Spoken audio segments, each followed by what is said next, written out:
¿cómo estás? Bienvenida a la Asociación Bancaria. Bueno, muchísimas gracias. Hoy en Identidades, Sergio Palazzo, el jefe de la bancaria y sindicalista radical, confiesa que fue Máximo Kirchner el que le propuso la candidatura a diputado y ya se para con aspiraciones para conducir la CGT.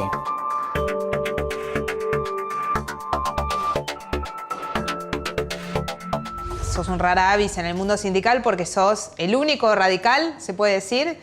No, hay ¿Dentro más, del sindicalismo? Quizá en otros cargos o en otros sindicatos que no tengan el tamaño de la bancaria o la importancia de la bancaria, pero hay dirigentes radicales en algunos sindicatos que son secretarios generales y muchísimos en distintas estructuras sindicales. Y cuando empezaste a trabajar en el sindicalismo, a militar en el sindicalismo, teniendo extracción radical, ¿te miran distinto o...? No, vos sabés que yo nunca sentí ni discriminación ni un trato distinto por ser radical. Sí, obviamente, es una situación a la que no están acostumbrados algunos compañeros, pero creo que siempre prevaleció el buen diálogo, ¿viste? La fraternidad en el trato. ¿Qué te sabes mejor, la marcha radical o la peronista? El himno argentino. ¿Pero te ha tocado en algún acto cantar la marcha peronista? ¿Estás presenciar con la marcha? No, por supuesto. No, dicen los chicos, tus colaboradores. Yo tengo profundo respeto por los compañeros y me parece muy bien que la canten. Y la verdad que todas esas expresiones populares y de partidos populares a mí me parecen muy bien. Así que no me incomoda en absoluto y al contrario, me parece muy bien que lo hagan. Bien. ¿Cómo es un día en tu vida, Y Sergio? me levanto 6 de la mañana más o menos, leo un rato los diarios por internet mientras me tomo unos mates en mi casa, me vengo a trabajar, llego acá tipo 7:30, 8. Ah, temprano. Sí, temprano. Y de ahí depende cómo se va dando el día, ¿no? Hay días en donde uno programa las audiencias, atiende a los compañeros, atiende reuniones institucionales que tiene que atender. Y hay días que lo dedicas más a los temas administrativos y hay días que le dedicas más a los temas políticos. Generalmente el día termina largo, un día tranquilo termina 7 de la tarde, 8, y ahí me vuelvo a mi casa. ¿Y en qué te distraes? Además de Independiente. Independiente es una pasión. No hay muchas cosas igual para alegrarse últimamente, Sí, pero bueno. estamos punteros, ¿cómo que no vamos a estar contentos? No, la pregunta era que había leído que en tu oficina tenías un maniquí de tamaño real con la camiseta del Bocha. No, lo tengo en mi casa. Pero, ¿cómo puede ser? Lo tengo en mi casa. Lo tengo en mi casa, sí. Me lo regaló un amigo que se dedica al deporte. Es un maniquí con la camiseta de Bocini y la blanca, con la primera que hace publicidad independiente, que creo que era Mita, me parece que era.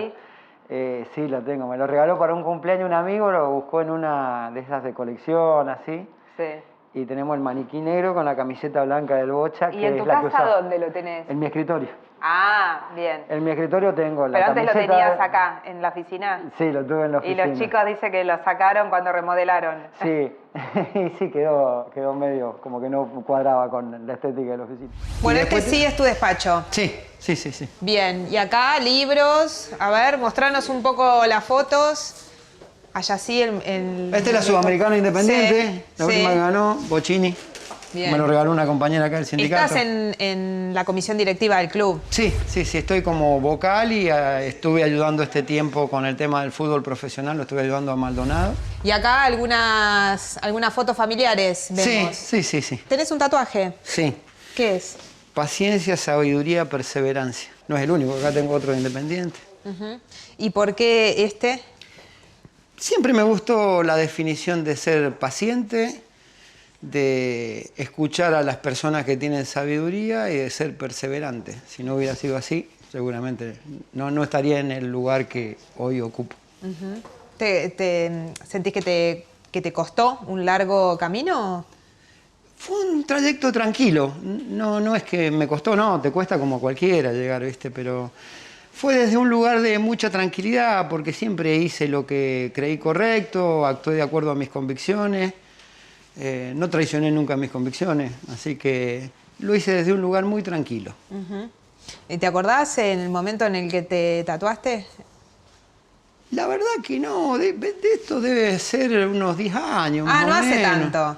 Sí, hace unos 10 años. Más o menos cuando creo que me hiciste... tocó, cuando me tocó asumir en el sindicato, por ahí más o menos fue. Claro, claro. Porque algún amigo me preguntó cómo pensaba conducir esa crisis, ¿no? Y dije, con mucha paciencia, escuchando a los que saben y con perseverancia. Y bueno, pudimos salir así.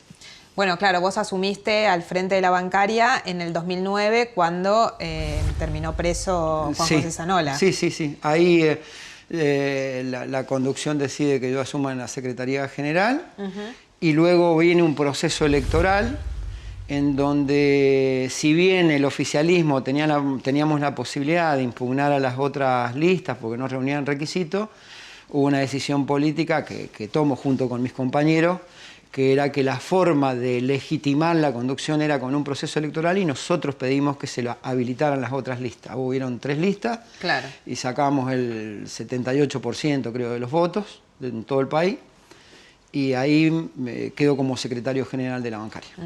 Y ahora diputado nacional, bueno, candidato, ¿no? En este precandidato. Precandidato.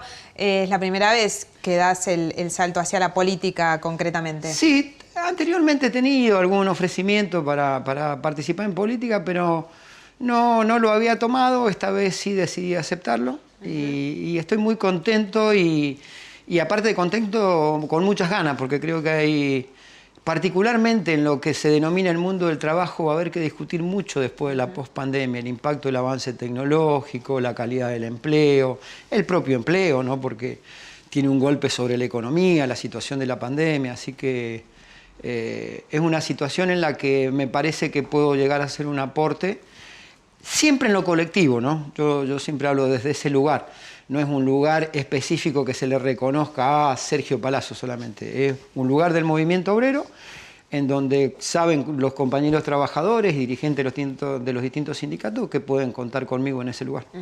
Hincha fanático del Rojo, participás de la comisión directiva, ¿tenés algo de Moyano?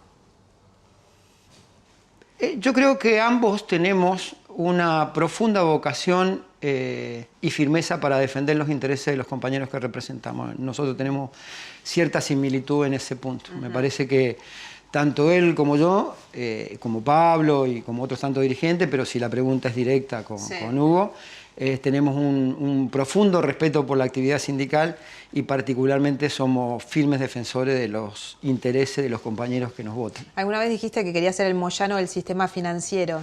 Eso lo aclaré varias veces que fue, no lo dije yo eso. El periodista lo agregó y listo. Bueno, son cosas que a veces suenan más. Esa nota que salió de lo que decía, habían 3 cosas que yo no le había dicho, pero está bien. Es el trabajo del periodista y allá. Pero de todas maneras, ¿sos un poco el Moyano del sistema financiero? Son características distintas. Una cosa es el sindicato de camioneros, otra cosa es el sindicato bancario. Yo no hago comparativas ni con otros compañeros ni con otras actividades. A mí me toca ser el secretario general de una organización sindical compleja porque atiende temas que tienen que ver con lo financiero, con lo económico, que tiene un poder de fuego importante, porque si la asociación bancaria toma algún tipo de medida, yo sé que repercute en la economía, en la vida diaria de mucha gente. Bueno, se vio en la pandemia también cuando reabrieron los bancos y la gente tenía que cobrar, el primer tiempo de la cuarentena. Medio traumático, sí. Sí, bueno, nosotros desde el primer día, por el decreto presidencial, fuimos considerados trabajadores esenciales, digamos. Trabajadores eximidos de la cuarentena, y quien debía determinar las funciones que ejercían los bancos y la Casa de la Moneda era el Banco Central. En esa primera semana el Banco Central, en conjunto con todo lo que pasaba en la sociedad, cerró por el tema sanitario, cerraron prácticamente todas las actividades, y a la semana se decidió, con cierta lógica y razonabilidad, habilitar el pago de jubilados, que es donde se aglomera mucha gente. Claro. Se aglomera en principio porque se juntaron distintos vencimientos. En ese momento se juntó el pago de la UH o un refuerzo de la UH, me acuerdo. Se juntó el pago de la jubilación mínima, se juntó que hacía una semana que no tenías banco, entonces los que no habían cobrado. Fue un momento muy difícil para nosotros, en donde los trabajadores bancarios estuvimos trabajando y cumpliendo nuestras funciones y bueno, después se fue ordenando todo, ¿no? ¿En dónde vivís, Sergio? En Palomar, en 3 de febrero. Sí. ¿Siempre viviste ahí? Vos sos mendocino. Yo soy mendocino, Sí. y en el año 2009, 2010, cuando me hago cargo de la asociación bancaria, me vengo a vivir a Buenos Aires, y ahí me voy a vivir esa zona porque viven mis suegros también por ahí. Y es un lindo barrio, es un barrio clase media, de gente que ahí conocí a algunas personas familiarmente, así que me gustó la zona y me fui a vivir ahí. ¿Y tenés una vida austera, una vida bien? Una vida normal, de un trabajador bancario común, es decir... Vos seguís siendo empleado del Banco Nación empleado con del Banco licencia Nación. gremial. Exactamente, empleado del Banco Nación con licencia gremial. Una vida que lleva cualquier trabajador bancario. Tengo mi casa, mi auto, los fines de semana juego al tenis en el club del barrio con los veteranos, y durante la semana vengo y trabajo acá y cumplo mis funciones en el sindicato. ¿Cómo te llevas con, bueno, esta un poco que sucede que el sindicalismo no tiene buena imagen, e incluso una de las partes críticas es que muchos sindicalistas son millonarios? Yo no tengo esa percepción con quienes tienen vinculación conmigo, porque saben cómo vivo y porque además siempre he tenido un contacto muy fluido y muy directo con lo que son los compañeros bancarios. Es decir, yo salgo de acá de la bancaria, camino, voy a un banco, entro y hablo, no necesito mayores cosas que esas. Entonces creo que me conocen de años, saben cómo soy, cómo me manejo. Siempre he sido una persona austera y no, por lo menos en mi caso personal, yo no he sentido ningún tipo de rechazo o vínculo así. De última, uno puede tener aceptación o rechazo en función de sus políticas que ejerce dentro de la organización sindical, como todos. No a todos conformás, pero creo que mayoritariamente conformamos a los bancarios porque hemos hecho una buena gestión todos los integrantes de la asociación bancaria. Bueno, hablamos de la candidatura. Le agradeciste en Twitter, cuando firmabas, en primer lugar a Cristina y a Máximo Kirchner. ¿Ellos te eligieron? Ellos me convocaron a participar.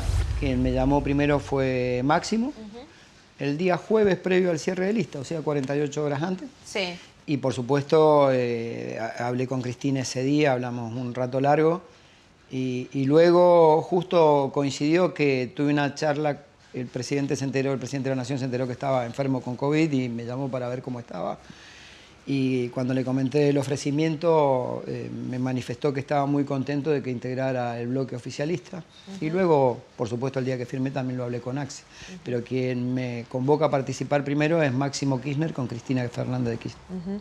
¿Y esa situación no, de alguna manera, perjudica la autoridad presidencial, que sea Cristina o Máximo los que convocan a los integrantes de la lista y no el presidente? Estimo que no, porque la provincia de Buenos Aires tiene una presencia muy fuerte de Máximo, de Axel, de Cristina. El presidente es presidente de todos los argentinos. Por supuesto que entre ellos deben haber hablado de la conformación de la lista previo a haberme llamado a alguien, ¿no? O sea, vos decís que Alberto ya sabía cuando... Sí, supongo que sí, claro. Sí, sí.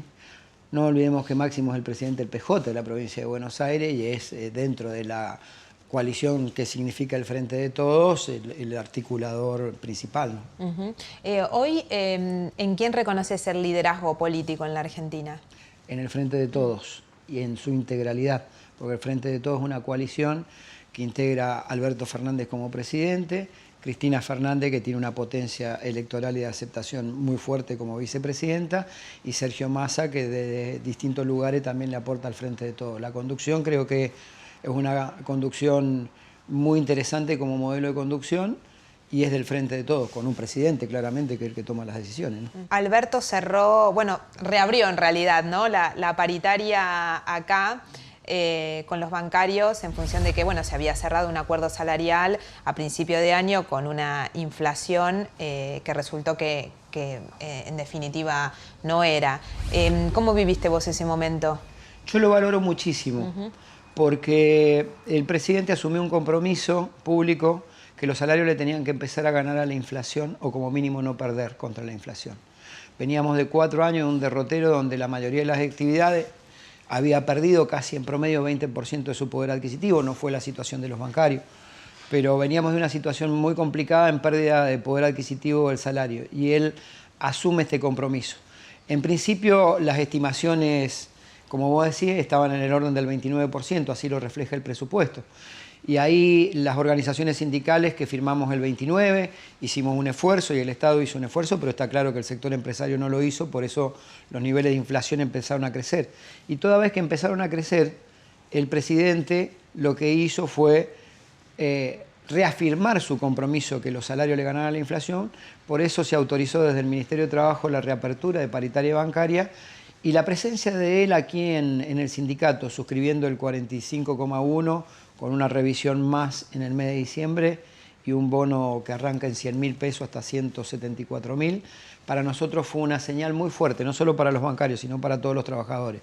Un presidente que decide cumplir con los trabajadores. Ahora, la que dio el puntapié inicial de alguna manera para empezar a aplicar aumentos salariales más altos fue la propia Cristina con los empleados del Congreso unos días antes, ¿no? Que fue una de las paritarias más altas en función de quienes dependen del Estado, ¿no? Sí, se da un puntapié entre Cristina y Massa, porque sí, firman las dos cámaras con los compañeros de APL. A mí me pareció que fue un buen gesto. Nosotros igual teníamos previsto ya una revisión de nuestro acuerdo en el mes de agosto. Lo que hicimos fue adelantarla al mes de junio para poder firmar antes. Nosotros ya teníamos prevista una actualización, pero está claro que ante los números que estaban manejándose de inflación y en el momento preciso que tenía que negociar APL, el acuerdo salarial al que arriban, con la firma de Cristina y con la firma de Sergio Massa, tenía que ver con la realidad de ese momento. Cristina, de algún modo, es la que marca más el ritmo dentro del gobierno de lo que se debería hacer. No, yo creo que lo marca digamos, el trípode en el que se asienta el Frente de Todos. Es decir, está claro que el presidente toma las decisiones, pero que hay una discusión política de acuerdos y consenso entre el presidente, la vicepresidenta y el presidente de la Cámara. Pero en ese trípode parece que hay una pata que pesa un poco más, o pareciera, digamos, hacia afuera. No sé cómo se vive hacia adentro. Mirá, hasta donde yo tengo conocimiento, que es muy limitado, porque uno no está participando de las reuniones de ellos, pero en temas en los que uno puede tener algún tipo de vinculación, para mí siempre es en el marco del acuerdo de los tres, ¿no? La lista de la que vos integrás en el cuarto lugar y que encabeza Victoria Tolosa Paz, ¿crees que tiene los mejores candidatos o en definitiva pesó esta distribución equitativa de los representantes de la alianza de gobierno? La lista tiene como valor principal, y para mí el que más resalto, haber preservado la unidad del Frente de Todos, no solo en la distribución de cargos, sino en las personas que se designaron. Me parece que el valor fundamental es precisamente la unidad. ¿Por qué? Porque haber preservado la unidad luego de una pandemia que genera discusiones políticas, hacia dónde van los recursos, la escasez de los mismos, la situación de salud, es decir, haber preservado esa unidad da cuenta que el Frente de Todos, en lo que está pensando, es en seguir gobernando el día después de la elección, el día después de la pandemia y el día después también del 2023. Entonces, afianzar la unidad tiene que ver con decididamente ir a cambiar la realidad de los argentinos que tuvieron durante 4 años.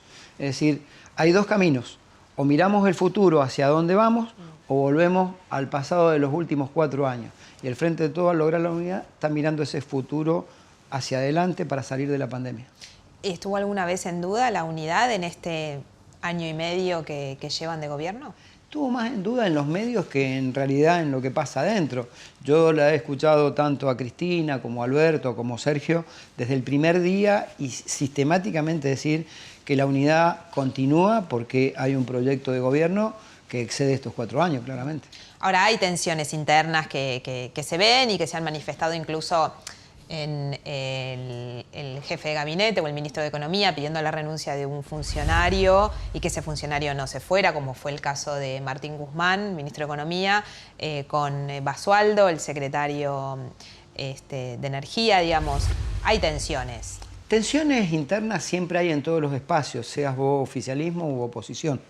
Las tensiones internas tienen distintos posicionamientos, pueden ser por situaciones de la economía, pueden ser por situaciones políticas, pueden ser hasta por apetencias personales, son todos absolutamente razonables.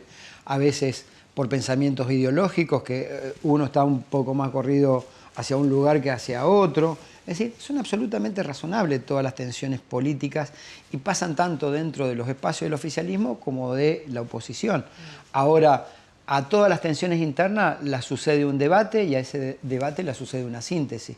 Y creo que la síntesis del Frente de Todos ha sido la unidad.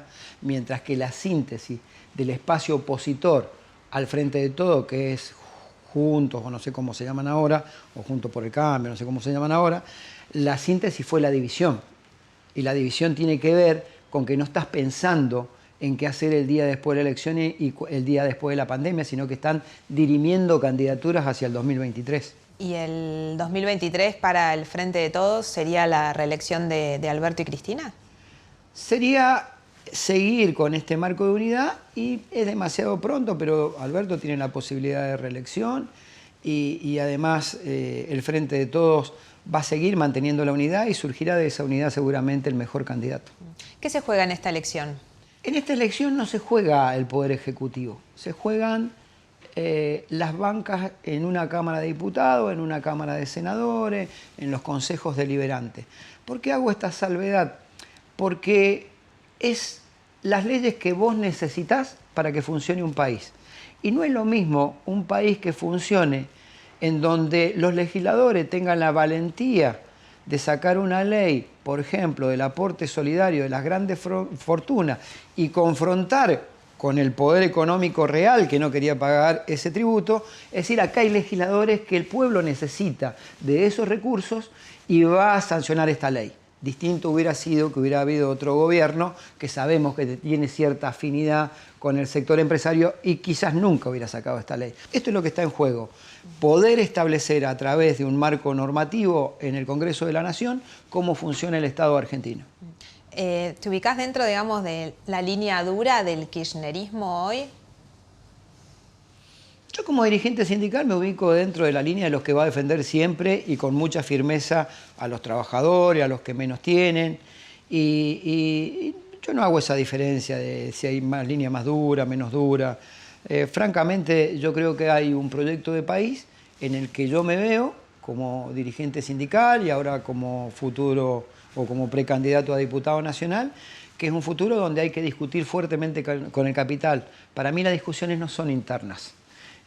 Tienen que ver con quién confrontás en la relación. Por ejemplo, nosotros los trabajadores pensamos que el impacto tecnológico que se agudizó con la pandemia o se potenció o tuvo una mayor exposición, tiene que ser discutido desde la posición de discutir una menor carga horaria de los trabajadores con el mismo salario para que haya mayor empleo para todos. La UIA plantea que esta discusión, por ejemplo, se puede dar pero con menos salario. Entonces no está en discusión el modelo productivo, como dice Recalde, sino lo que está en discusión es la tasa de rentabilidad del sector empresario. Y ahí es donde hay que dar la discusión. Yo veo esa discusión. Las discusiones internas son tensiones, las tensiones se resuelven con acuerdos. Bueno, vos planteaste como en estos primeros días de campaña, como uno de los proyectos, lo que acabas de decir, ¿no? La reducción de la jornada laboral, el máximo. ¿Tenés ya un proyecto? ¿Cuál es la idea? Sí, estoy trabajando con los asesores nuestros. Hay proyectos en la Cámara. Sí, hay de Yasky, ¿no? Hay uno de Yasky, hay otro de una compañera nuestra también, Claudia Armachea. Algunos, inclusive en el Senado, creo que hay uno vinculado a 4 días a la semana, sí, que es lo que hizo Finlandia, por ejemplo, lo que se está discutiendo en España. Hay como el de Yasky o el de la compañera que disminuyen. Uno disminuye semanalmente 48-40 y otro en la hora diaria de 8 a 6. Yo la verdad que lo que discutiría sería la cantidad de carga horaria y la cantidad de puestos que se generan. Porque hay algo interesante para discutir en esto, y es que uno no lo plantea desde la visión populista en la que nos quieren hacer o enmarcar a los dirigentes sindicales o a los dirigentes de los partidos políticos populares cuando planteamos esto. Siempre te va a decir el establishment o la oposición, en este caso Cambiemos, te va a decir pero eso es populismo. No, esta es una discusión que se está dando en el mundo. Alemania tiene una cantidad de horas menores que Argentina, los países nórdicos también, Islandia bajó a 4 días de trabajo laborales. Quiere decir que lo que estamos planteando es una discusión moderna. Y además, porque el impacto tecnológico lo que hizo fue mejorar la productividad por trabajador. Yo doy siempre el ejemplo de mi actividad, que es la que conozco, que es la financiera, la bancaria. Sí. Nosotros entre el 2000 y 2005, cada trabajador bancario administraba 300 cuentas de depósitos por trabajador. En la actualidad administra 1068, quiere decir que 3 veces creció el nivel de productividad con el mismo salario y la misma cantidad de personal.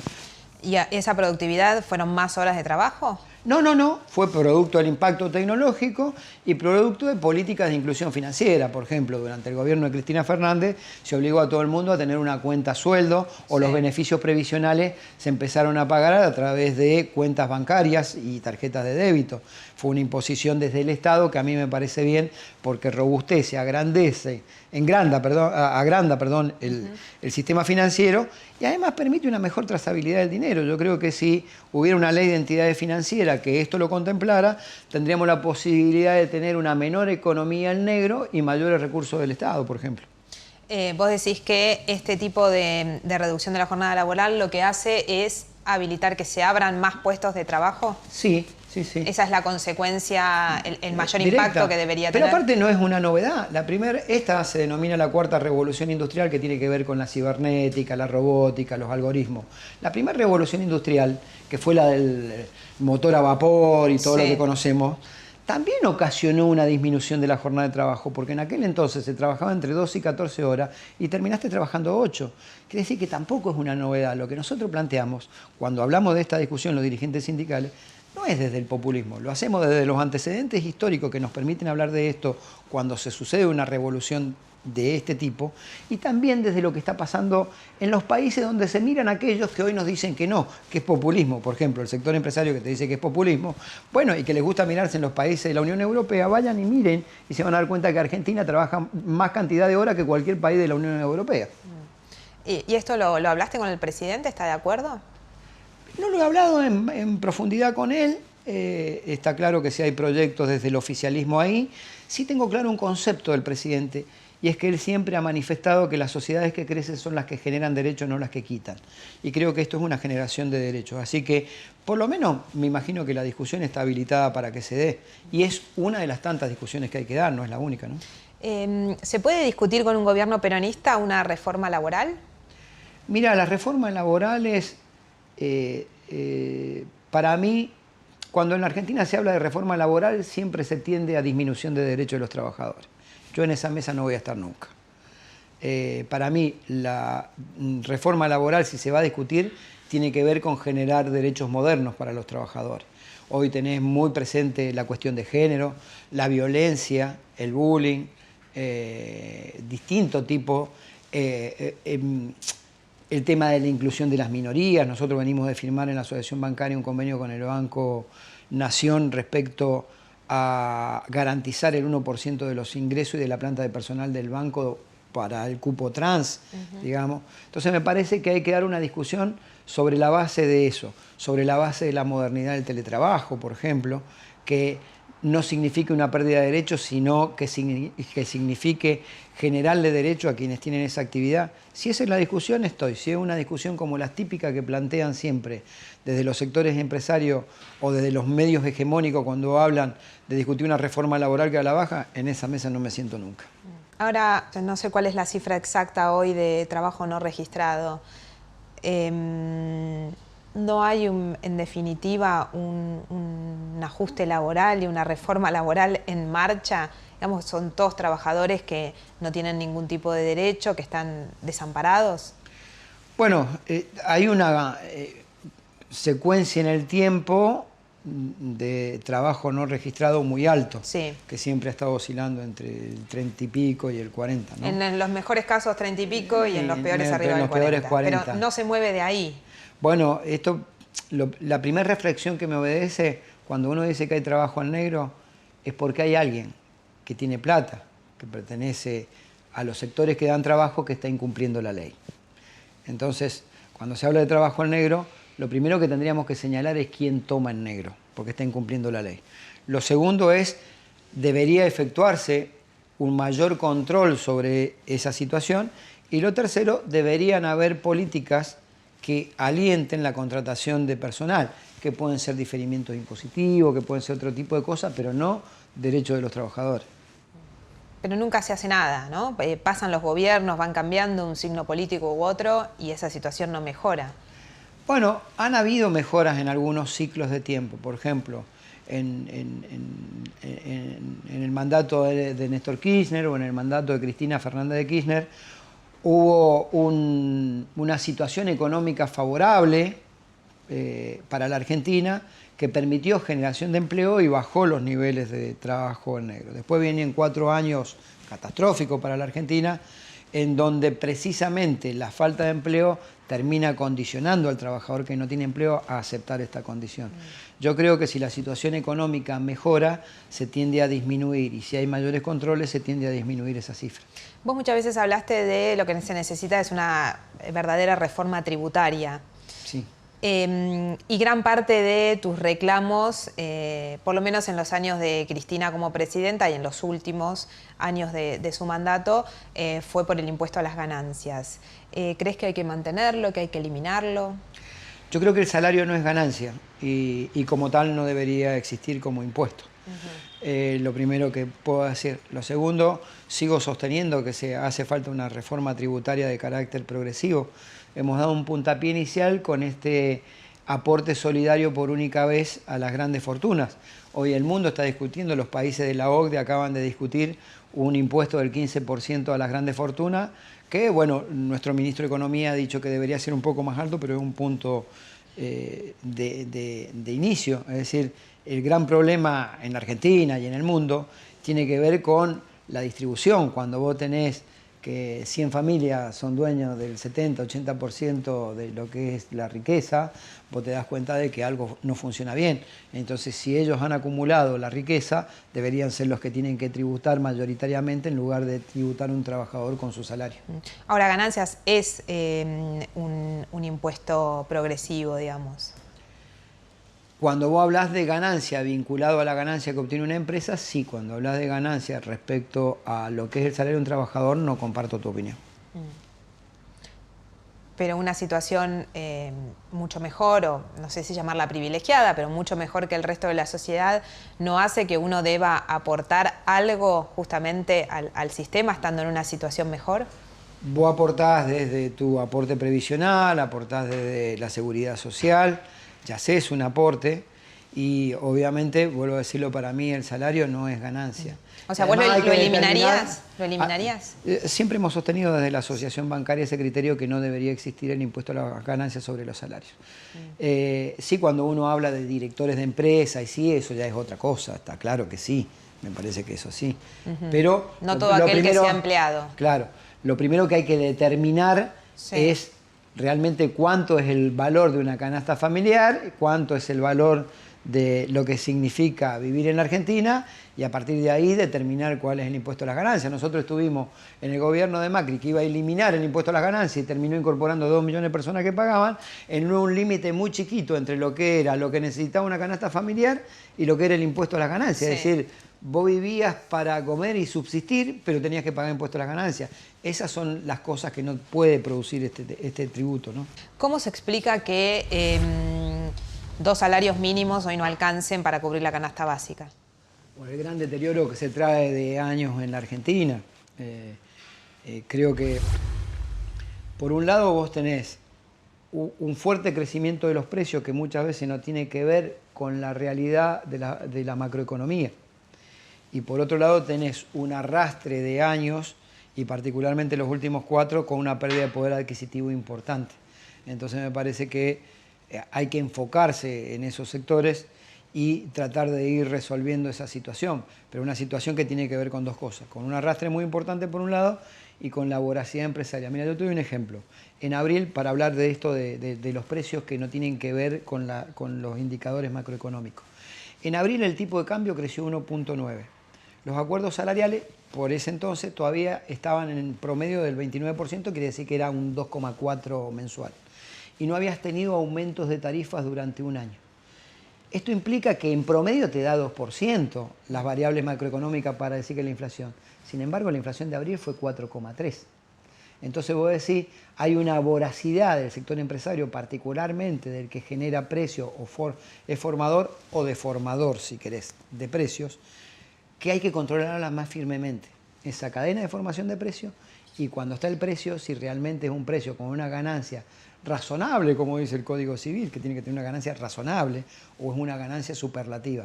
Si todos tus indicadores macroeconómicos te dan para que la inflación sea 2, nadie puede explicar por qué fue 4,3. Ahora, ahí fallan las herramientas del Estado para controlar.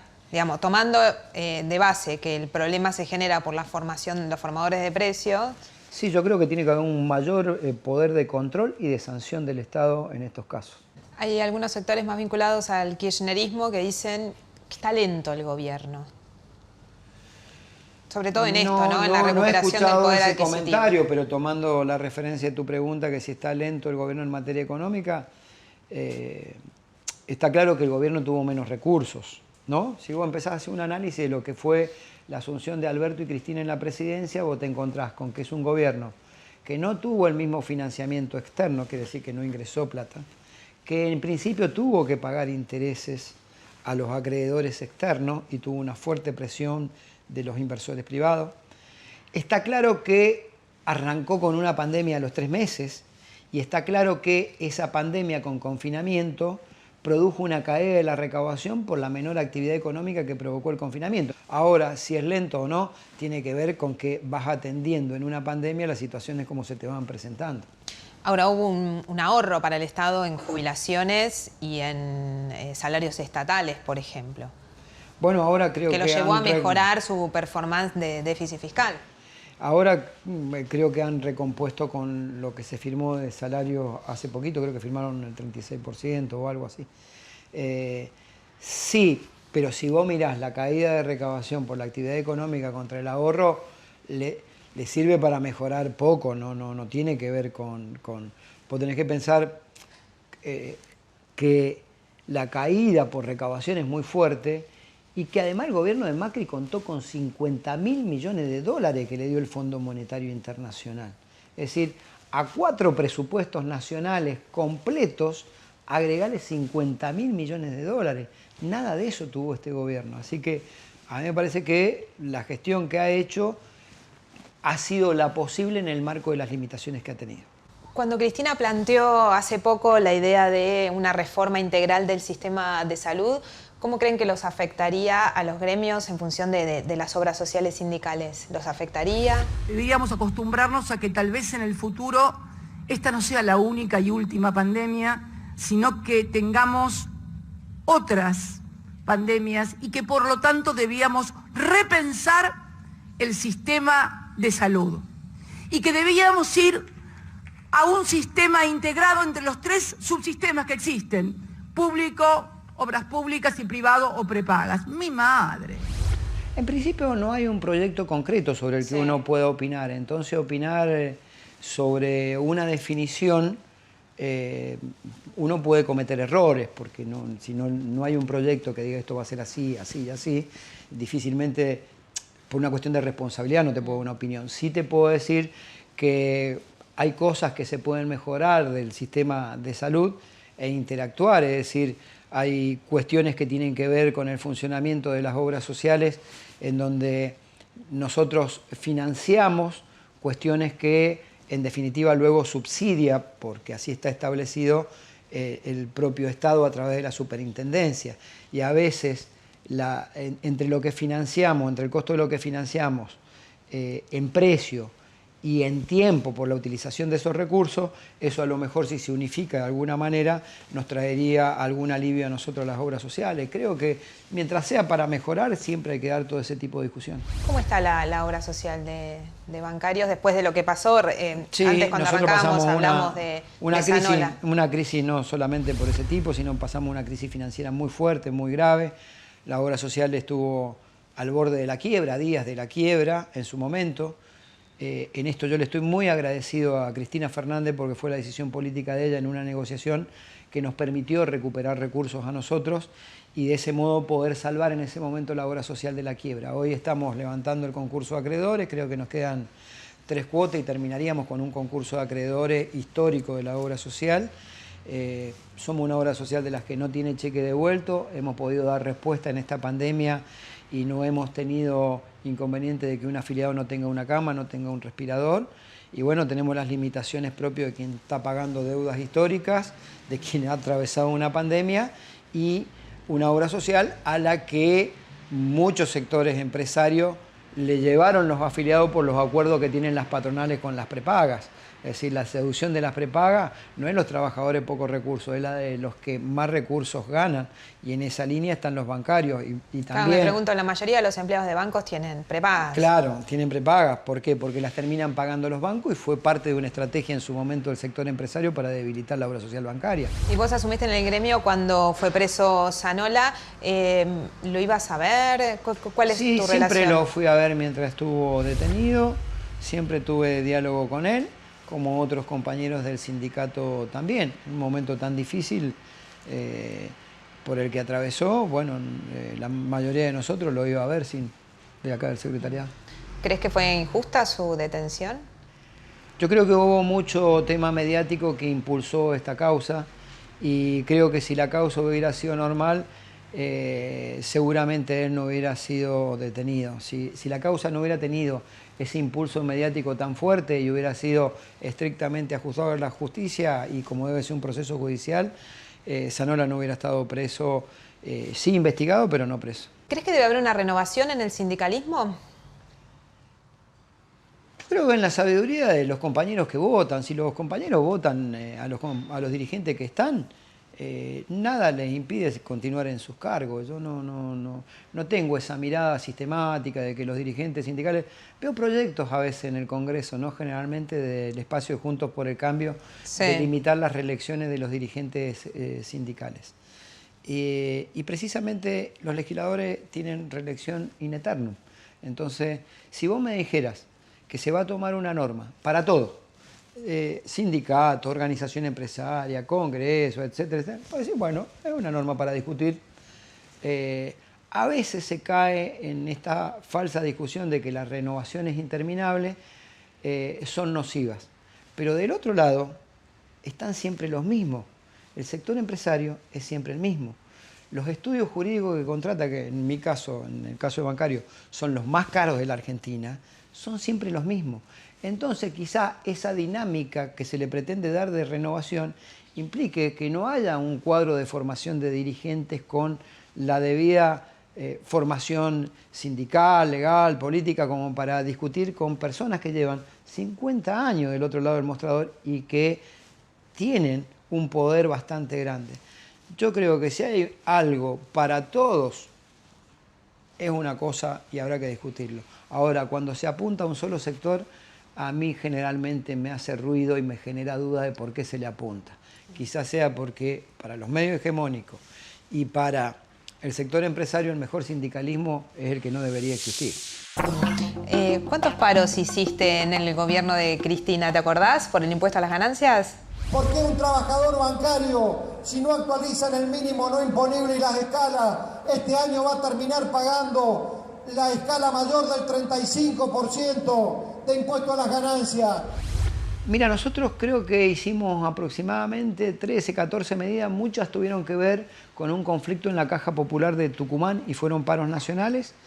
Adherimos a 2 medidas o 3 que debe haber hecho la CGT Nacional y debemos haber tenido 2 o 3 medidas nosotros directas por ese tema que lo pudimos resolver saliendo por arriba. Como decía un autor famoso argentino que de los laberintos se sale por arriba, nosotros lo hicimos en una muy buena discusión que tuvimos con Axel Kicillof, después de tener un enfrentamiento duro con él. Llegaste a decirle que era gorila. Una actitud gorila. Actitud gorila. Una actitud gorila porque en ese momento él lo que había planteado era cuántas mochilas entregábamos con la cuota sindical o algo así, Sí. de estudio, de los hoteles, y le dije que había sido una actitud gorila. Pero a través del marco del diálogo de buscar consensos, con Axel encontramos la salida, obviamente con la decisión política de la Presidenta de la Nación, y logramos algo muy hermoso, que es en lugar de discutir el tema del impuesto a las ganancias, en ese momento que era la discusión, discutir participación en las ganancias del sector financiero.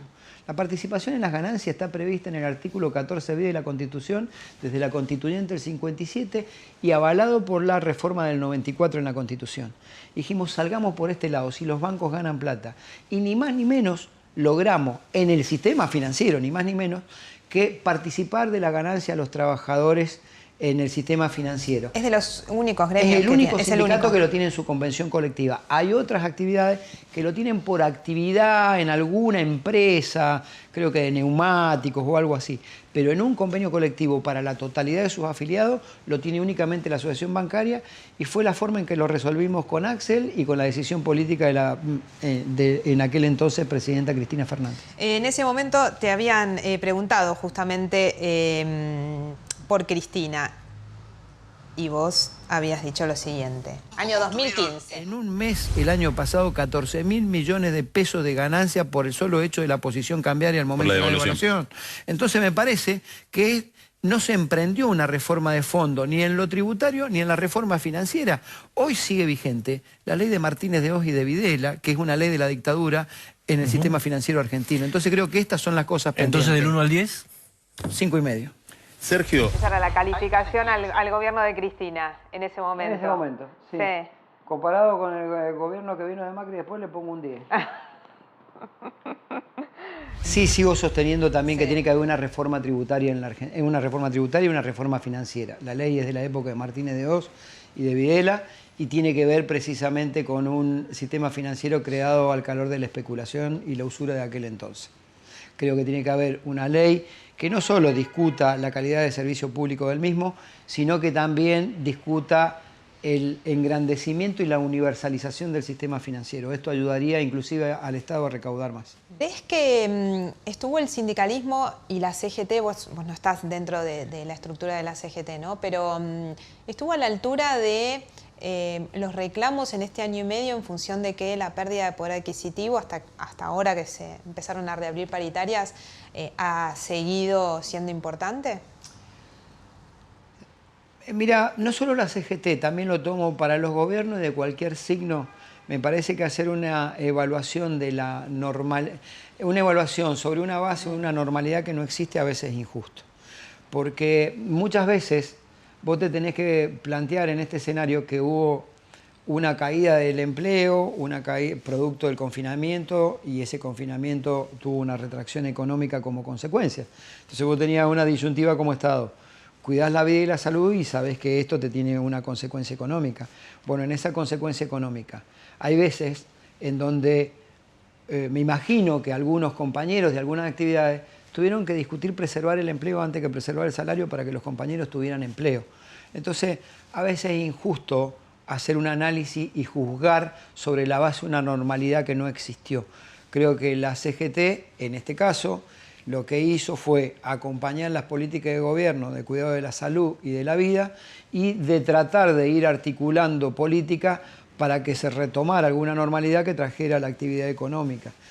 De ahí en más, cada uno en su actividad sabe hasta dónde da y hasta dónde no da. La actividad mía, por ejemplo, volvió a trabajar con muchas limitaciones, porque vos tenés turnos, porque hubo una caída del nivel de préstamos.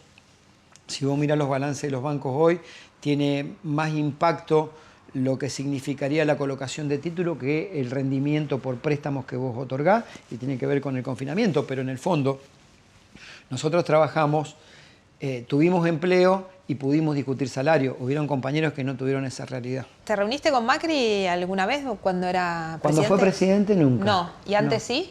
Antes tuvimos una reunión, me parece haber tenido, sí, creo que una reunión. Sí, sí. Fuiste uno de los grandes enemigos, digamos, de los primeros representantes gremiales que te paraste frente al gobierno, incluso antes que Moyano, que él después empezó a manifestarse en contra y con reclamos. ¿Eso te posicionó en otro lugar, en lugar de enemigo de ese gobierno? Creo que ellos tomaron esa posición, lo cual es triste para ellos, no para uno. Yo defendí los intereses profesionales de los trabajadores que me votaron y ayudé a defender los intereses de muchos compañeros que en ese momento la estaban pasando mal, solidariamente como le corresponde a cualquier ciudadano, militante, y más cuando tiene responsabilidad de conducir una organización sindical. Si ellos me pusieron en el lugar de enemigo, es un problema de ellos y de sus cualidades humanas. Para mí la discusión siempre fue política, sindical, de derechos y también ideológica. Ellos llegaron inclusive a hacerme una demanda que debe ser, no sé si la única desde el advenimiento de la democracia, que es el día 29 de abril del 2019, que convocamos a una medida de fuerza desde la Corriente Federal, desde el espacio de Moyano y desde la CTA, y cuando terminó esa medida me hicieron una demanda por asociación ilícita ideológica. Eso hizo el gobierno de Macri, asociación ilícita ideológica. Lo hizo un tal Nochetti, involucrado en el caso Maldonado, que era el segundo de Bullrich. Se la hizo a Yasky, a Plaini, a Pablo Moyano y a mí, en donde nos encartaban, como dicen los abogados, 29 delitos penales fusionados en una asociación ilícita ideológica. A ese límite llegaron, pobre de ellos, y ese era el pensamiento y no la discusión política para resolver los problemas. Ahora, los trabajadores bancarios en esa época donde el sistema financiero fue el único de los rubros económicos que crecía, ¿les fue mejor?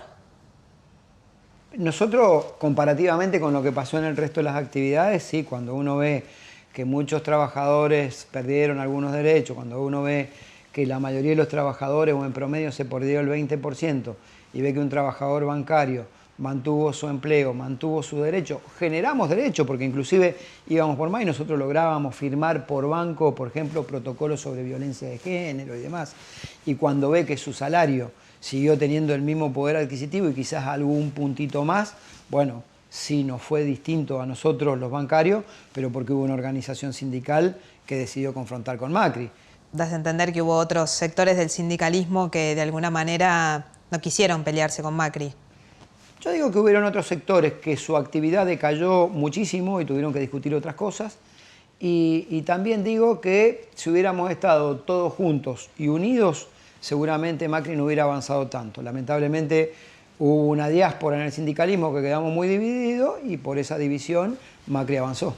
Hoy siguen estando divididos de todas maneras. Sí, pero creo que la mayoría tenemos un concepto que hemos aprendido y estamos tratando de buscar una unidad y a través de esa unidad que haya una conducción en la CGT. Por último, ¿te gustaría dirigir la CGT? Si yo diera una respuesta directa a tu pregunta tan directa, cometería un error en el marco de lo que yo aspiro, que es la unidad de la CGT. Porque el título sería «Quiere conducir la CGT». Entonces, lo que voy a decir al respecto es que yo aspiro a un proceso de unidad en la CGT en donde la CGT pueda cristalizar un programa y que la unidad y quien la conduzca tenga que ver con un programa que exprese la CGT. Cualquier trabajador se sentiría orgulloso de dirigir la CGT y cualquier dirigente se sentiría orgulloso. Ahora, no hay que priorizar nombres propios cuando estamos hablando de unidad. ¿Pero estás trabajando en esa unidad? Sí, yo hablo frecuentemente con los compañeros de un sector, de otro. Tengo buen diálogo, buen trato con la mayoría de ellos. Y creo que el pensamiento general es buscar la unidad. ¿Incluye esa unidad a Moyano? Mirá, él se ha expresado en ese sentido, tanto Hugo como Pablo. Yo he leído notas donde han expresado que hay que buscar la unidad de la CGT. Así que me parece que estamos todos en esa sintonía. ¿Sos el elegido de Cristina para ese lugar? Yo tengo una muy buena relación, de mucho afecto y mucho cariño por Cristina y le estoy muy agradecido, particularmente porque a los bancarios nos ayudó a salvar nuestra obra social. Y ese 5,5 de ese paréntesis de tiempo se lo pongo en un 9 en un contexto de los dos mandatos. Y vi comparado... Le promediaste. Y comparado con Macri le pongo un 10 sobresaliente. Pero tengo una muy buena relación con ella, pero es una discusión que seguramente darán y tienen que dar los dirigentes sindicales. Ella siempre lo ha manifestado así. Bueno, Sergio, muchas gracias por invitarnos a tu lugar. Muchísimas gracias. Serán bienvenidos siempre. Bien.